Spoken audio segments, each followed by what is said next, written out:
Сабақтың мақсаты: судың адам өміріндегі маңызды рөлін әңгімелеу, жаңа сөздермен жұмыс жасау, тірек сөздерді пайдалану, сөйлем құру. Оқы, қайтала. Читай, повторяй.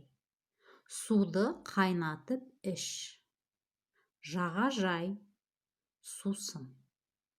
Суды қайнатып іш дегеніміз пей кипяченую воду. Жағажай – это побережье или же пляж. Сусын – напиток. Жаңа сөздер. Әрине, конечно.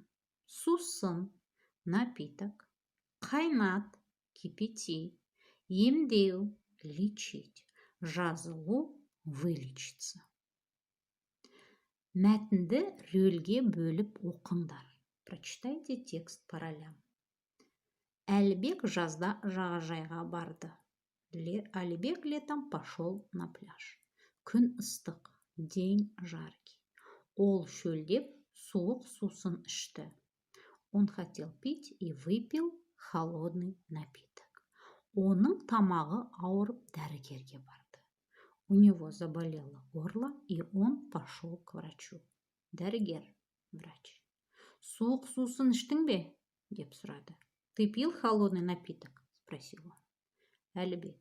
Иә, суық сусын іштім, деп жауап берді. Да, пил холодный напиток, ответил Әлібек.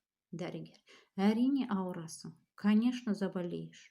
Суық сусын ішпе, не пей холодный напиток. Суды қайнатып іш. Пей кипяченую воду. Су пайдалы, деді. Вода полезная, сказал он. Дәрігер Әлібекті емдеді. Врач вылечил Әлібека. Мәтін бойынша сұрақтарға жауап бер. Әлібек қайда барды? Әлібек жағажайға барды. Ол жағажайда не ішті? Ол жағажайда суық сусын ішті. Дәрігер қандай кеңес берді? Дәрігер. Суық сусын ішпе, суды қайнатып іш деп кеңес берді. Есте сақта, запомни. Салқын сусын ішпе. Не пей холодный напиток. Суды